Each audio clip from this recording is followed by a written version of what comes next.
and welcome. This is Lalit Kumar, and you're watching Best Media Info. 2025 has been a crazy year for the advertising industry. Every morning you wake up, something shifts, something breaks, something new begins. To understand this rapidly evolving landscape, I am heading for a conversation with someone who sits at the cross section of media, marketing, data, technology, and what have you. So join me as I speak to Amitesh Rao, CEO Leo, and try to decode this rapidly evolving landscape.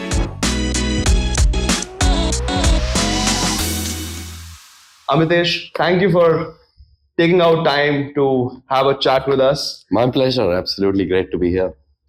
So we don't have really a set format, but it's just a free-flowing conversation that I'm looking. Those are the best kind to. of conversations. So may I know any big plans for today you have? Hey, today's a good day. It's amazing that even in Delhi, when I woke up, I could see a little bit of blue skies, and that's welcome. I come in and out of this city like twice a week, Right. but to see blue skies is not that often. Unfortunately, that has become a blessing in Delhi now. Yeah. So I just wanted to kind of kickstart this conversation with a very eccentric question.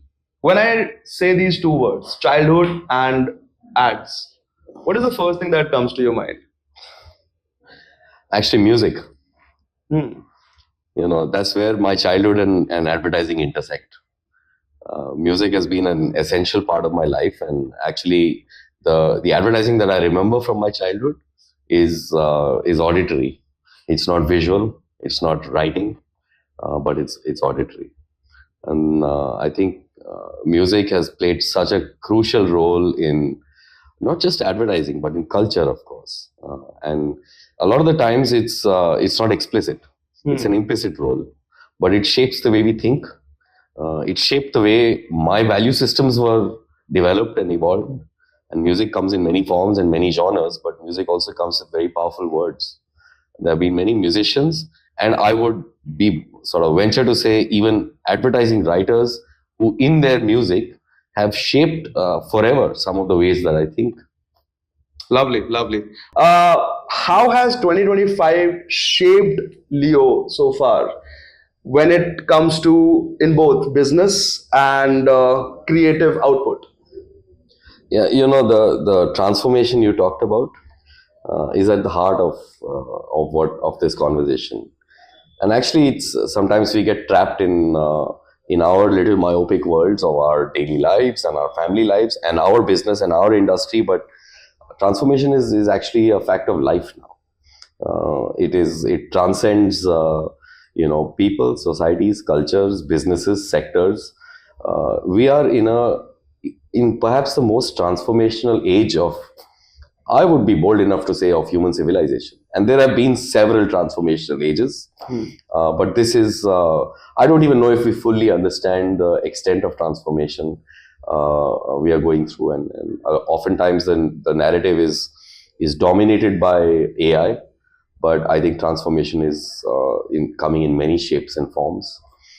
It's coming across engineering, biotechnology, AI, and even in our social and cultural fabric. We are in a transformative era. Yes. And that is exciting. That is exciting. I think some of that transformation is, up to us to embrace. Some of it is not governed by us, and we are kind of riding the wave as people and as businesses. I think the best thing we can do is positively embrace the transformation, engineer and drive it where we can, and constructively use it to our purposes where we can't. So I think from a Leo perspective as well, the principles are the same. Transformation is on top of same sound fundamentals. I don't think for people or for humanity or for our business, the fundamentals have changed. At the heart of it, Leo continues to be a creative solutions company that is finding ways to use the power of creativity to influence change. change for a person, change for a community, change for a planet, and of course, change for the client's businesses we work on. Creativity is a force for engineering change and transformation.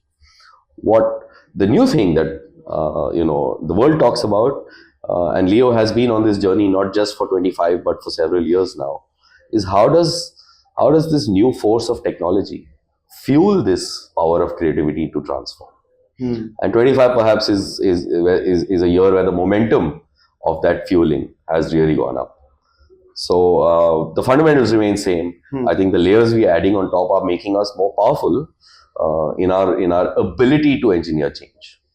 I noticed a lot of adjectives that you used around transformation. So I think this is the right time to ask you this question. If you had to summarize the past 12 months in 3 words for Leo, what would those be in the following categories? First is growth.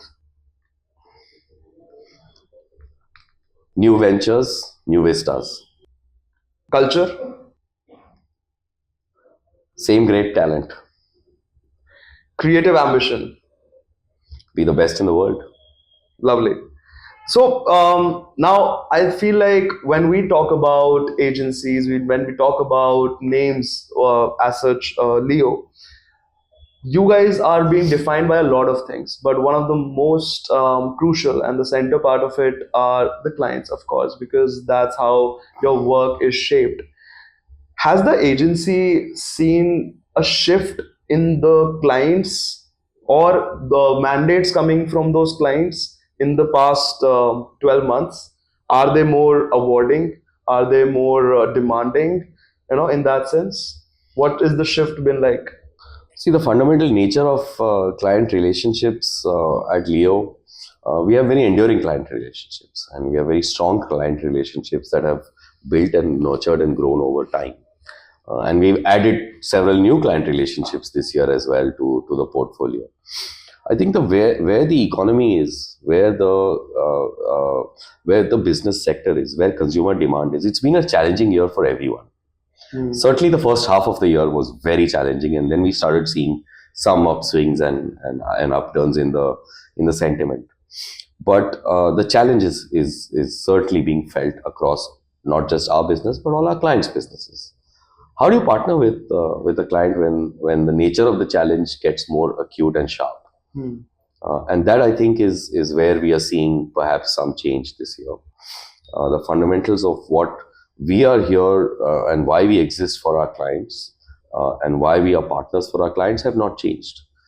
You are here to grow business. You are here to build brands. You are here to influence people and change. But the number of variables, apart from the challenging environment, number of variables in change in media formats, in where consumers are, in the ability to hold attention, these are all become more acute this year. They're not new news. We've been talking about it for a while now, but they've become sharper and more acute this year. In that context, if there's one word that I think defines any change in the texture of relationships, it is in this word called experimentation.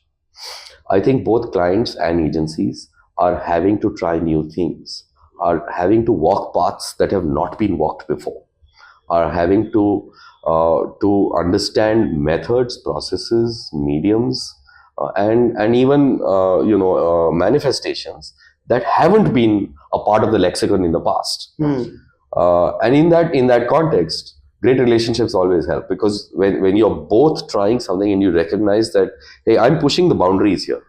I'm trying to go down, to walk a journey that there is no patented way of doing. 100 people haven't done this before, and I just need to know what to do. I'm building the road as I walk. That requires great trust. It requires great chemistry. It requires faith and belief in each other's capabilities.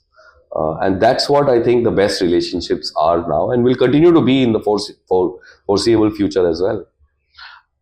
It's a very interesting area that you touched upon, which is experimentation. And I totally agree with the times changing and how fast and rapidly it is evolving. I think experimentation is the way to go.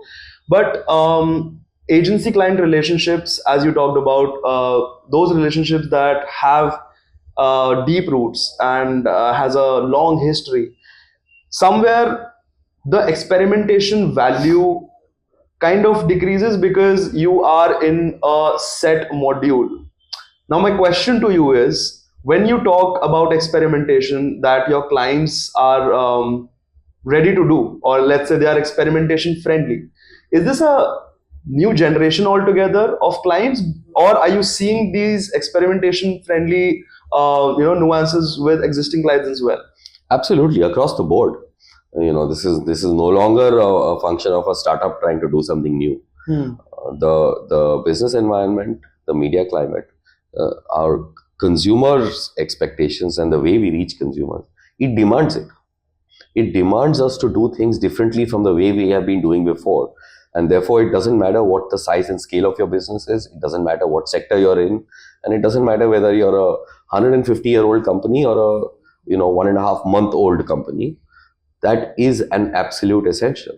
You cannot, and all our businesses understand this, and we understand this. You cannot continue doing what you have been doing in the past and expect success.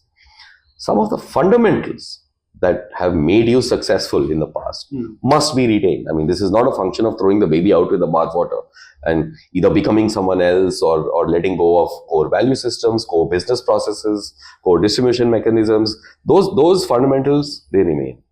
But there are layers sitting on top of it which allow you to do a lot more with those things. And if you're not playing with those layers, you're not getting far. I think the truth of it is that there are many people who, failure is a part of this as well. We understand that, right? When you're experimenting, then you're going to do things right, and you're going to learn from doing things that are not going right. And that again is something we are seeing across businesses, across sectors, and across advertising agencies as well. So with experimentations also come failure. Yes. But also evolution. When we speak about evolution, Amitesh, Leo's philosophy or the creative drive was humankind. Now that we have entered an era of experimentation, how has humankind philosophy evolved? Has it evolved into something new in the era of 2025, or are you sticking to the core principles of that philosophy? The philosophy is absolutely unchanged. At its heart, the ability for creativity to influence humanity at scale and businesses at scale, which is what humankind is, absolutely is unchanged. If there is something that's changed, it's the way in which we do it. Is changing is a better word than change, right? Yeah. So we talk about HI into AI, right? So human intelligence into artificial intelligence, right? You are increasingly finding a lot of power, a lot of capability, and a lot of tools that help you amplify the change that you can influence. Okay. Using artificial intelligence, using data, using technologies. So how you get there? You're finding more ways and newer ways and more powerful ways to do it, but you're still getting there. That's not changing. Can we zoom in? Like you mentioned AI, and of course, it's the biggest elephant in the room. You cannot have a conversation without AI. Yeah. How are you seeing AI and automation reshape your creative work? Because now with AI's efficiency, there are clients which are expecting faster work, more targeted work, more personalized work. So, do you see it as a challenge? And if so, what exactly makes you, take a mandate and then just experiment with it? I see it as an incredible opportunity. There are challenges in embracing that opportunity, but fundamentally, I think it's an incredible opportunity for people, for businesses, and certainly for the creative industry. Because at its heart, AI does two things for us, right? One, it frees us up to use human imagination and human talent and things that technology has not yet learned how to replace. Who knows in 20 years whether it does or not, but it certainly hasn't today. But it allows us as people who, as a talent business, to use our talent and to free up our minds to use our talent much more effectively and focus on those things a lot more than perhaps we could have in the past. And therefore, efficiency that AI brings in is only a means to an end for me. It's not an end in itself. Uh, AI is still my slave. It is not my master. Okay. My master is still my mind. It is still my, and when I say my, I mean our, as Leo, as an industry, as talented people, our master is still our minds. But AI, harnessed to fuel that, is incredible and it's beautiful. It really gives us a lot of power. That's how I see AI. Okay. Because when you talk about AI, there are a lot of reservations people have because not a very credible amount of data is coming out of organizations that have banked, very profusely on AI. The returns are very meek. So, how does a creative industry tackles all this? Because now it's not just creativity that is expected out of you; it is also the business outcomes and outputs. How are you charting that trajectory? Why has that changed? It is never uh, for our clients, for Leo, and I would argue for anyone in the creative business. It has never been about creativity as an end in itself. If it's not resulting in an outcome and in a business outcome, it is meaningless. We're not in a museum. We're not creating art for the sake of art. Right. We are using creativity as something that changes and builds business. That hasn't changed, right? So to in that sense, AI and all of this stuff is it's not changing the rules of the game, or it's not changing our raison d'etre. Why do we exist? For exactly that. It's just giving us another way to do it, and a very powerful way to do it. Coming to the outcomes, as you said that creativity, if not churning outcomes, then it's not really, delivering what it's supposed to. For Leo, what categories have been, giving you the biggest growth this year? Well, we've found growth across a lot of categories. I think one of the key drivers of if you look at new business growth, we're now playing on the global stage. So for us, growth is not, I don't want to categorize it as sectoral. Yes, some sectors are more bullish than others. Yes, some sectors have had a more, I would say, muted first half of the year, and that defines our growth as well. But the big growth story for us has come in our ability to manage businesses across other markets as well. Which are? Many markets. So we now handle some brands on a global stage. We do projects with multiple markets: Mexico, China, Middle East, Vietnam. I think what happened is Leo has been on a fantastic growth path and has had great momentum over the last few years. Has been recognized at many global platforms, and we started converting that into business.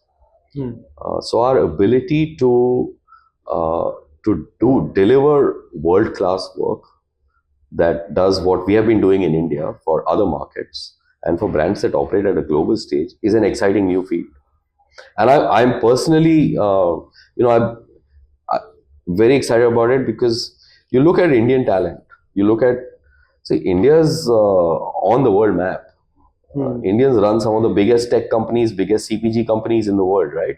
We have the best minds. But when it comes to the creative industries, those minds are there. We are very good. We are very, very good. We're perhaps amongst the best in the world. But we haven't really gone out there. We haven't put ourselves out there. And I think Leo is kind of at the vanguard of that, which is super exciting for me. All right. And any uptick that you've seen in regional first briefs that you're getting? Because now everybody's trying to embrace Bharat. Yeah, it's an interesting question. And I have been seeing this uptake not only this year. Okay. I have been seeing in many categories, and we see it most acutely in CPG. Over the last, I would say, 5 to 6 years, increasingly clients are finding that markets have to be cracked at a more granular level. And therefore, we are seeing more specific initiatives, not just at a marketing level, but even at a distribution and a product creation level that are addressed to to specific cultures, specific geographies, specific languages. What makes it interesting is that brands exist at a national scale or at a global scale. Brands don't exist only at a regional scale, right? So the challenge for a big brand, the meaning system of a brand has to unify. That's why big brands are successful, because they are able to unify. They're able to find something that stitches together meaning across cultures, across geographies, across languages, across belief systems, something that unifies. That's what defines the biggest brands in the world. Yet, that meaning system has to be sometimes expressed, and increasingly so in the world that we now are seeing at a more hyper local level. So it's a very fascinating and interesting challenge, and yes, we have been seeing more and more of that. The What's also changing is our ability to both media target and to create content which is hyper local, which earlier was hard to do. 10 years ago, all you could play with was a master asset called a TVC, and then you can't produce 15 TVCs. Right. Now you can. Now you can create content. You have creators, you have influence, you have AI generated assets, you have social, and you have television, which itself production costs have rationalized. So your ability to create assets at a local level has gone up. Amitesh, doesn't that impact recall and placement? I mean, you must know, we don't have ads that we now remember, the jingles that we used to sing. And that is for the same reason, because it is not one or two TVCs that are coming to us, but thousands of them. How do you balance that? I mean, with targeting, with fragmentation, and with personalization, the impact and recall gets a blow. It depends on what you define it as. 20 years ago, all of us knew a brand line, a baseline. Yes. Right? Whether that came through an ad or a jingle or a print or whatever it was, that defined it.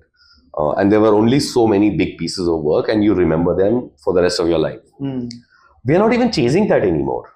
We don't. What are we chasing? We are chasing meaning. Okay. Right? It doesn't matter to me whether you are engaging with my brand in Telugu or Bengali. It doesn't matter to me whether you are engaging with my brand in a 30-second format or in a 1.5 second scroll. It doesn't matter to me whether you're engaging with my brand purely because you're transacting with it on an e-commerce or a quick commerce platform, or you are walking into a store and spending 1 hour experiencing it there. These are all formats. The best brands are those that stitch a meaning. Recall comes from meaning, not from words. Okay. In today's world, you cannot expect consumers to resonate with a brand, to remember it, to feel for it, to buy into it, not only its product, but into it, without understanding what its meaning is.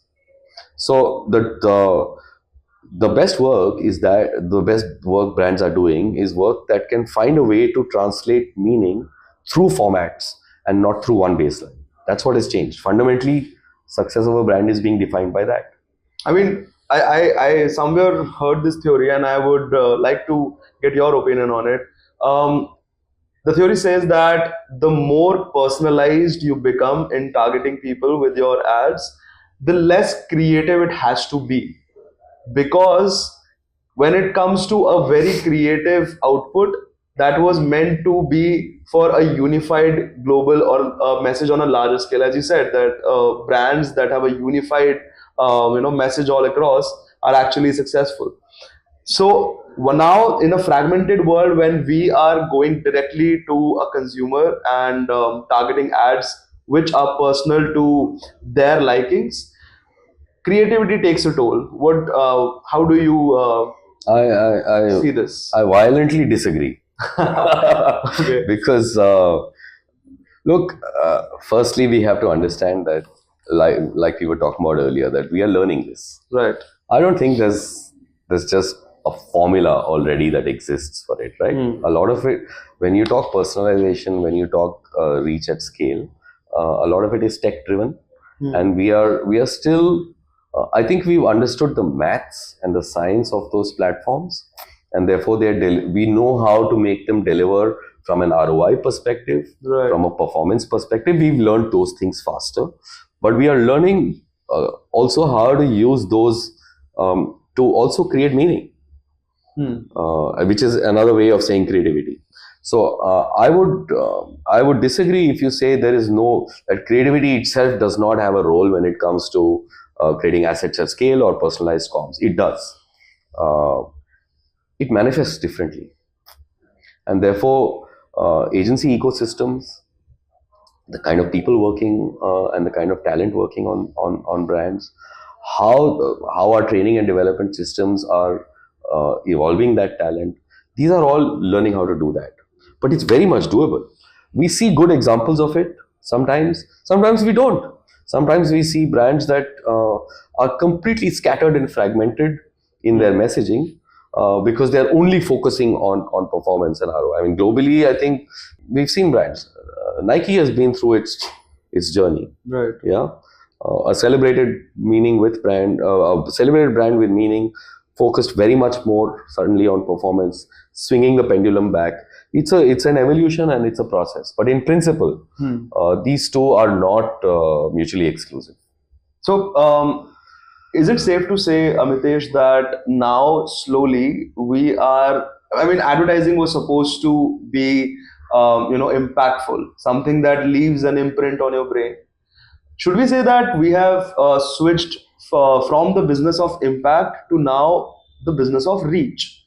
Because it is easy to reach a consumer rather than have an impactful message that just, reaches the minds of them.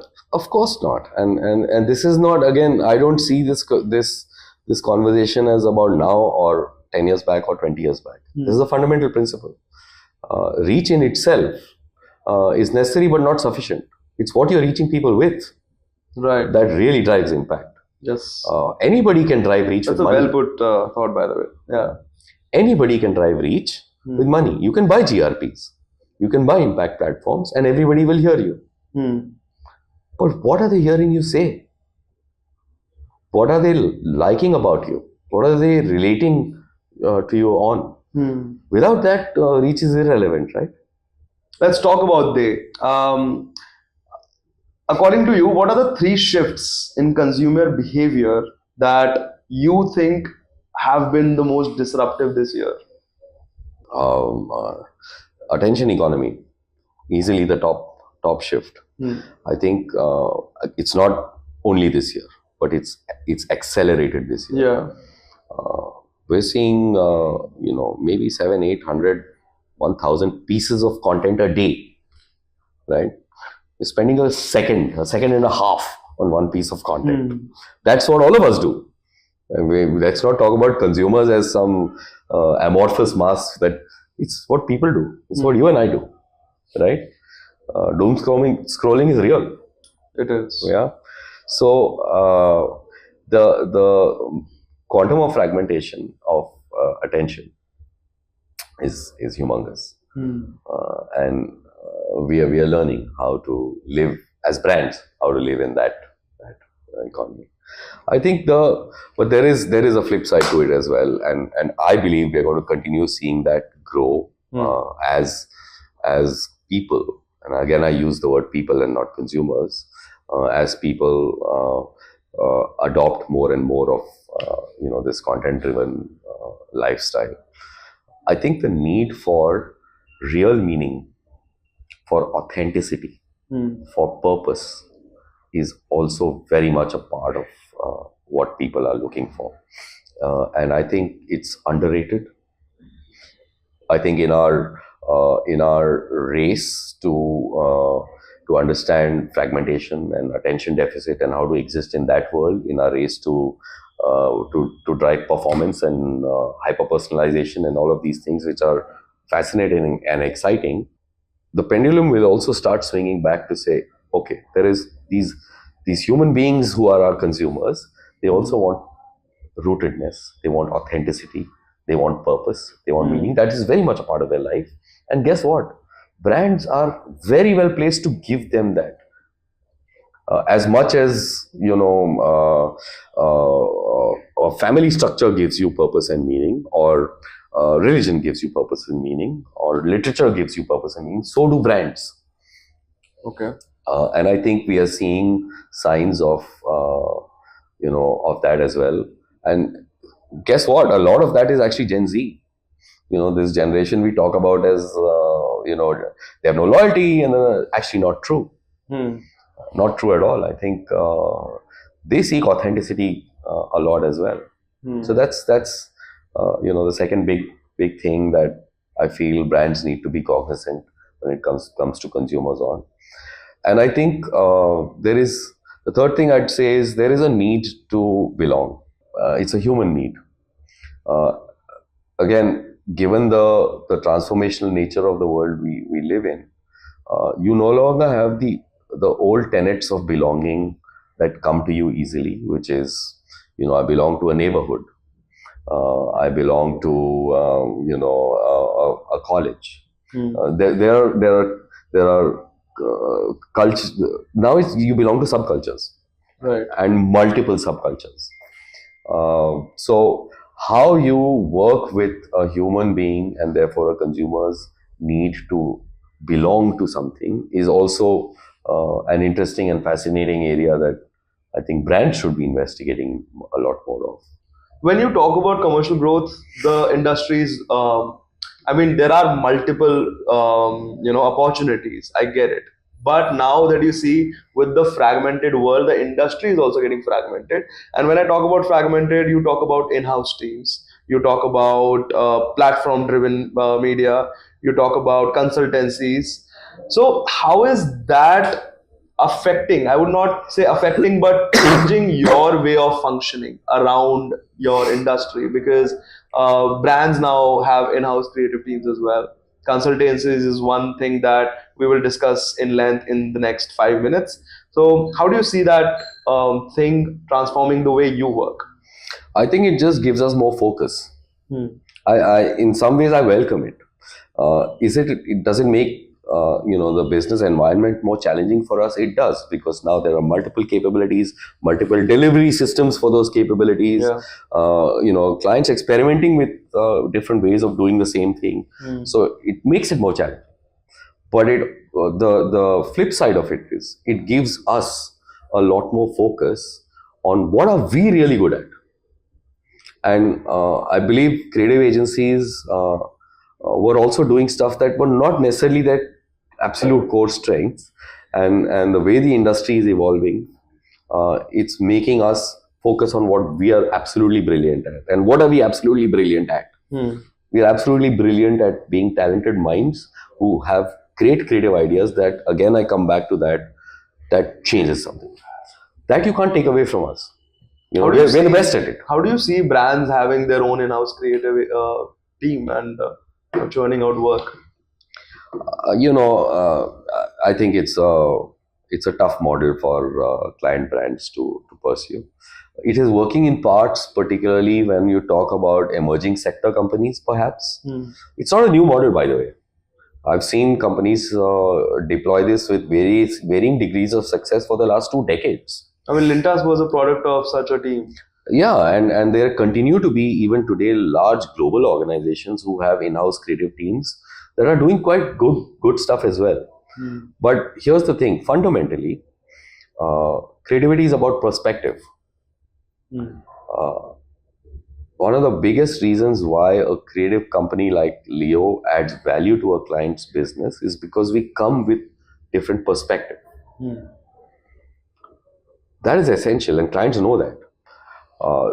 Some businesses, some sectors, perhaps because of the need of agility or efficiency or control, have been increasingly working with in-house creative teams, but they're still not.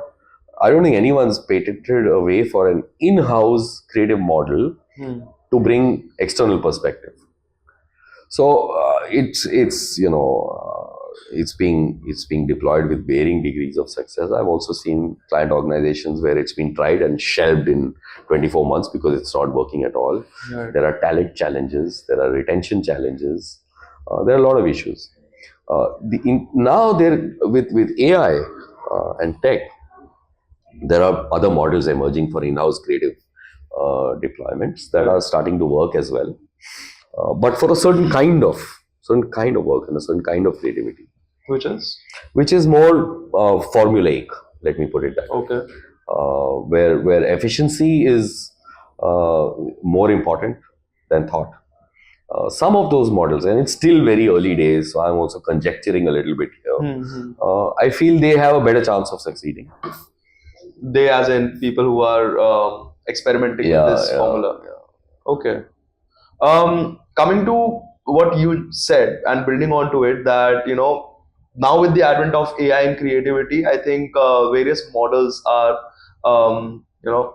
emerging, and in-house creative teams is one of them. Another thing that I feel is that now that creativity and planning and buying also is being handled by AI, agencies are now limited to offer human intelligence only. And this is a trend that I have been seeing, and I recently wrote about it as well, that how agencies are pivoting towards a consultancy model, right? And it is true for both media and creative. Now, when this happens, I was speaking to one of the agency heads, and the person told me that this is a natural evolution and the next step for the creative and media agencies. That consultancy is the new area where we can have our footing there. How do you see that? I mean, do you find any metal in this? That consultancy is the natural pivot for you now that AI is handling creativity, planning, buying, targeting, and whatnot? Look, it's not a black and white question. Firstly, AI is not handling creativity. Creativity is using AI. Okay. Right? So there's a fundamental difference.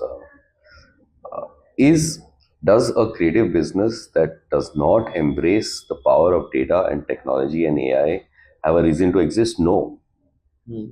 It cannot exist. If there are creative agencies that are not pivoting strongly enough to harness technology to drive creativity, then they're going to either they're dead or they're going to die any day. Your point about consulting, look, the other conversation, the flip side of what you're saying, look at what's happening with consulting companies. Yeah, they're trying to peek into the area that we not just that. Forget that. That, of course, that's also not new news anymore. What's new news with consulting companies today, this year, if you're talking 2025? They seem to be facing an existential crisis. Okay. I don't think AI is an existential crisis for creative companies. I think it's an existential crisis for consulting companies. Okay. Right? And we're seeing that. We are seeing much more than in the media and the creative business. We're seeing in the consulting, pure consulting, audit, those businesses which are more structured, right, where imagination and creativity is of less value, and rigor and science and structure is of more value.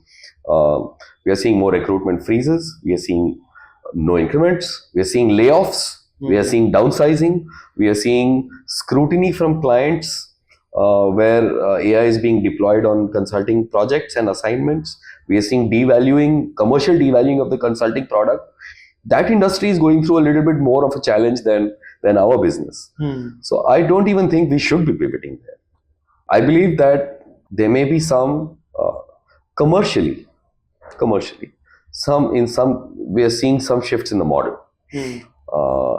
From where some clients are feeling the need for a consulting model which is more project assignment based. Here's a problem, solve this for me, you move on, I move on. Some of those models we are seeing work out. Yeah, so to that extent there may be some, I acknowledge a shift and change, but I don't think our business is going to or should pivot to the model of a consulting business. No. Right. I mean, well, of course, like not the traditional consulting, but the consulting that is true to the domain that we are in right now, right? Creativity or planning, right? And advisory and consultancy are the new game plans for agencies, is what I heard. But I agree. I think the Sorry, other side, it's not the new game plan. right? I apologize for interrupting you, but No, for sure. it kind of helps me complete my thought as well. The best partnerships we have with our clients are also advisory and consulting in nature. We do not sit here to say, hey, you need an ad, I'll make you an ad. That's not success. That's not a creative partner. Creative talent is critical to us, but if you look in Leo, you will find it hard sometimes to say, is this a creative person, or is this a strategy person, or is this a business person? Because we think in a more rounded way. Okay. You can walk around the floor and catch a creative guy and have a very strategic conversation with him. You can catch a planner and have a very creative conversation with her. And clients see that in our DNA. Okay. So it is not new. If you're not, how do you partner your client's business growth if you're not participating in their business? Which is another way of saying, are you an advisor and are you a consultant? Right. I think that's essential anyway. That's an interesting take to what I was thinking. There's one little thing that I want to touch upon. You said that creativity that is not embracing data should not exist in this era. I have a question for you, Amitesh. Does data give you predictability more, or does data allow you to be bold more? It's a great question. And I think the danger of the flip side and the risk of embracing data-driven creativity is that you can very easily fall off the other side of this thin line into a sea of sameness, and we see that with content a lot, right? A lot of the algorithms also do that. They fuel a certain kind of content, and the more you see of that, the more it will feed you, and therefore the creator is creating more of that. So it's kind of a chamber. It's a circle, right? Yeah. So therefore, it is important for the human mind to work with the data.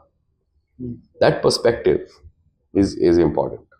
Do you feel in today's time it takes us a shorter time to build brands, or does it take a longer time to build brands now? It takes a much shorter time to go to market. Okay.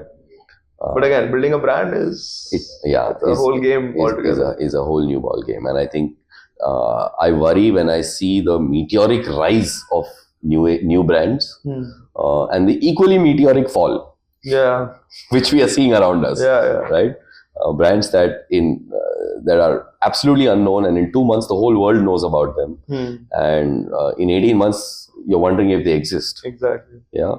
So it's an old world value which I still think is important to us: consistency, endurance, resilience, holding meaning.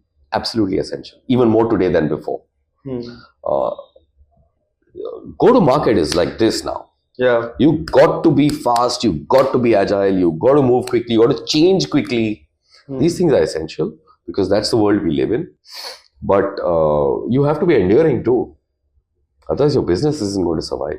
So what is it then? I mean, with such data pools that we have, and with such a super intelligence power that we have, I mean, as per layman view, shouldn't it be easier to build brands now?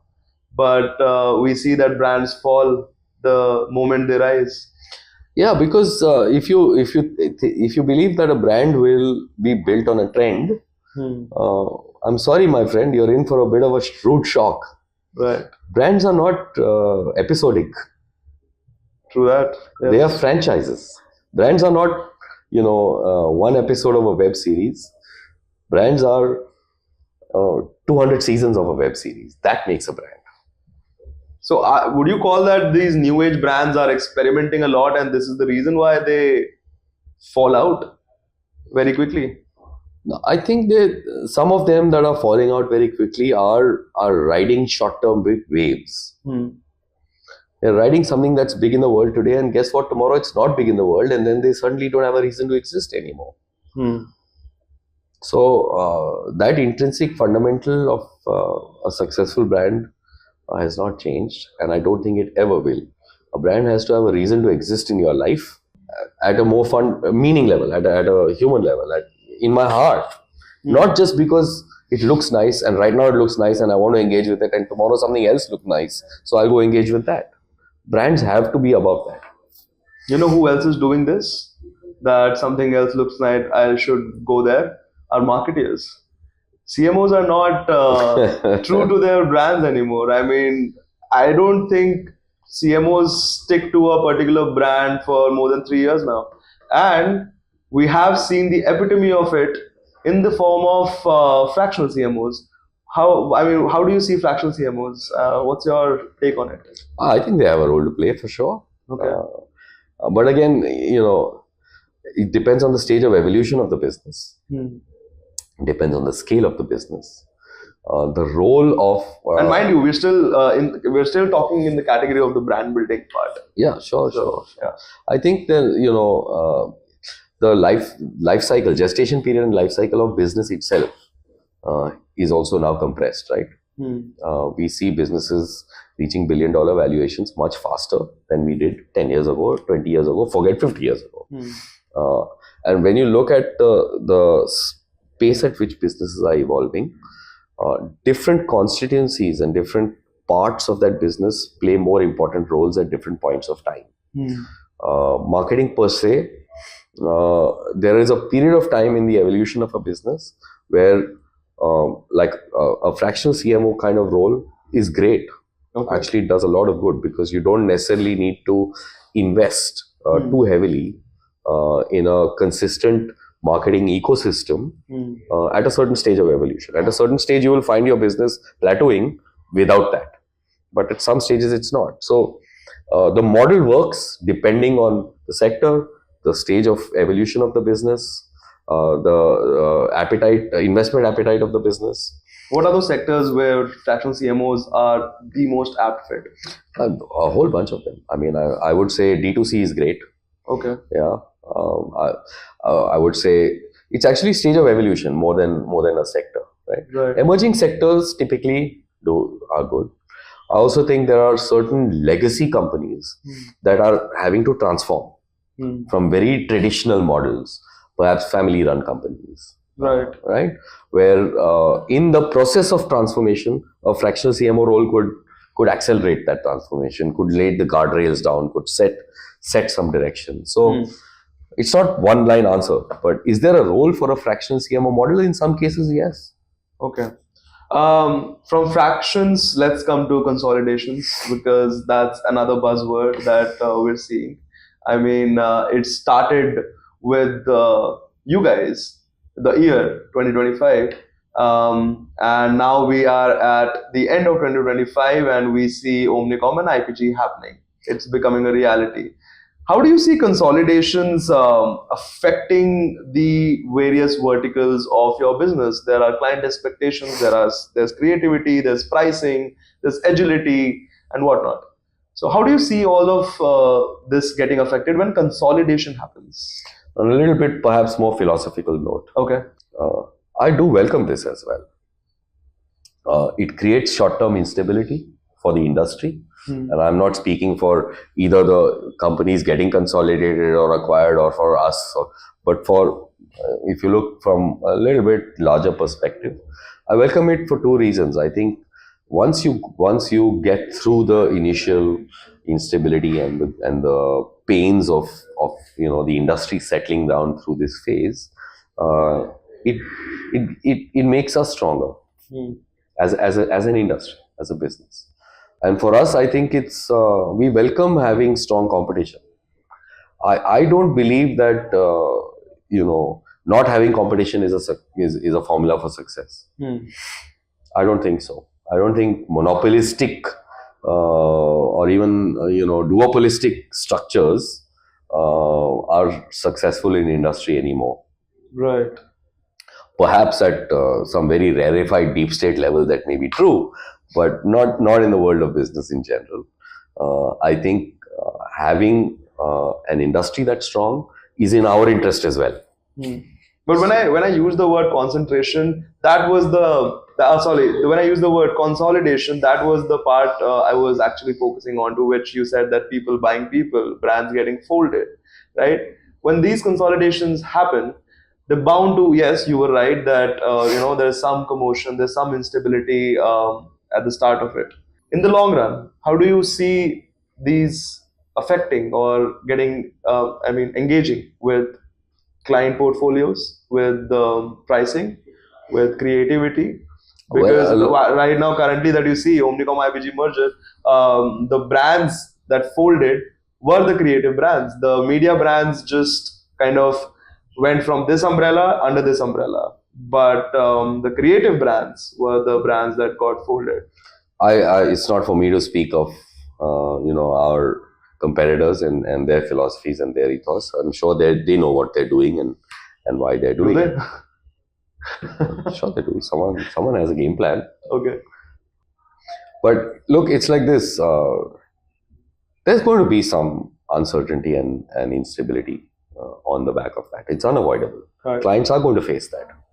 Clients are going to go through a period where there is some nervousness, there is some watching out, because eventually clients not only expect talent and growth, they also expect stability from partnerships. They do. Yeah.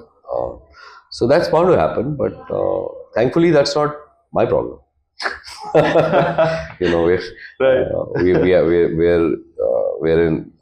in an agency that has held its cultural ethos and its commercial integrity for many decades. We're in a holding company that began its transformation well before any other holding company. It's the models, whether it's the country model or the technology adoption model that Publicis embarked on, was very years ahead of its competitors.